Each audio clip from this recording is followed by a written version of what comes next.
questão ela fala sobre ali a acidificação do meio pelo borbulhamento ou adição de CO2 à água gaseificada de algumas bebidas como refrigerantes, por exemplo.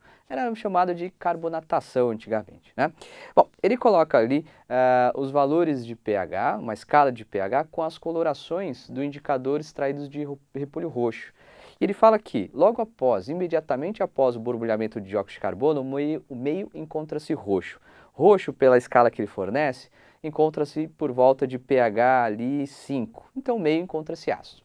Depois ele pega essa mistura, aquece na chama do bico de Bunsen e percebe que a coloração, que era então roxa, vai para o verde.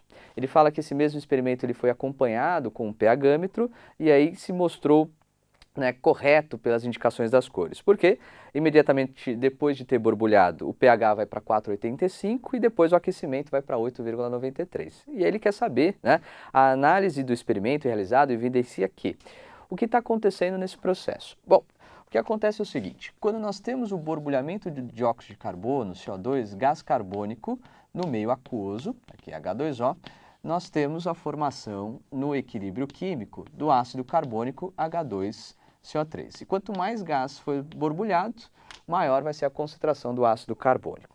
Nós sabemos que o ácido carbônico, mesmo ele sendo um ácido fraco, ele tem a capacidade de sofrer o processo de ionização, gerando lá o íon H+, que justamente fornece aí a acidez do meio, e o ânion bicarbonato HCl3-1. Muito bem, esse é o processo que acontece. E aí, a gente pode lembrar de um detalhezinho, os processos de carbonatação, quando se faz refrigerantes, é sempre aí borbulhado dióxido de carbono CO2 a baixíssimas temperaturas. Ele baixa, resfria bem o líquido, no caso a água, e começa a borbulhar o dióxido de carbono. Isso porque a solubilidade de gases em meios líquidos são inversamente proporcionais, ou seja, quanto menor a temperatura, maior é a solubilidade do gás, e o contrário também é verdadeiro. Quanto maior for a temperatura, menor a solubilidade desse gás. Isso a gente sabe, por exemplo, até por questões de poluição térmica. Em meio líquido, num corpo d'água, por exemplo, você jamais pode jogar água aquecida, porque desse modo você acaba diminuindo a solubilidade do gás oxigênio, matando ali, por exemplo, peixes que vão utilizar oxigênio no seu metabolismo, certo? Então sempre inversamente proporcional. Uma outra maneira de saber isso, quando a gente abre uma cerveja quente, ixi, a gente já sabe que está quente porque é muito fácil. Abriu, espuma, que é uma beleza. E quando ela está bem gelada, mas bem gelada mesmo, não é porque não tem gás, é porque o gás gosta de ficar lá no frio. Então você abre, entre aspas, você abre lá a latinha e não faz uma espuma, aí você sabe que o negócio está bem gelado, beleza? Bom, nessa questão, a análise do experimento realizado evidencia que a água com gás deve ser adicionada imediatamente após a abertura da garrafa. Pois isso evita a contaminação com substâncias presentes no ar. Não tem nada a ver com a variação do pH aqui, Depois ele diz, desenvolvimento experimental requer apenas materiais de baixo custo, como água mineral gaseificada e repolho roxo, o que leva a resultados incorretos. Não, ele falou que, mesmo utilizando o extrato de repolho roxo como indicador, bateu certinho com as análises feitas através de um pH-metro. Tá bem aí incorreto esse item, Depois ele diz que a solubilidade dos gases é favorecida com o aquecimento. Pelo contrário, a solubilidade dos gases é favorecida com o resfriamento e desfavorecida com o aquecimento. Esquece, deixa para lá.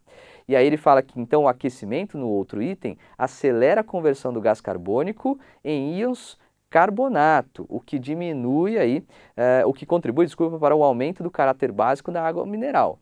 Parece que está interessante ali, Porque se você aumenta a temperatura, parece que você tem um deslocamento desse equilíbrio químico. Mas vamos ver outro. A acidez do meio é reduzida com aquecimento, tá certo? O que decorre do deslocamento do equilíbrio aí entre o gás carbônico e o ácido carbônico. Isso daí ficou bem melhor, Então, quando ele fala que a acidez do meio ela é reduzida, acontece por conta do deslocamento desse equilíbrio químico. À medida que você vai aquecendo, o CO2 vai saindo, o equilíbrio se desloca para repor aquilo que está faltando, no caso, o CO2. Então, ele vem deslocando aqui todo mundo para a esquerda para formar mais ácido carbônico, Formou um pouco mais de ácido carbônico, ele volta para repor o CO2. Então, consequentemente, você está tirando H+ do meio. Tirando H+ do meio, então você reduz a sua acidez ou aumenta a basicidade. Você viu? O item anterior dava quase a entender que estava correto, mas não está não, né? Porque aí não tem relação com o bicarbonato que ele vai diminuir a sua concentração. O que acontece é, ao aumentar a temperatura, CO2 sai. CO2 saindo, ele desloca o equilíbrio, diminuindo a concentração de ácido no meio. É isso aí, turminha. Até mais.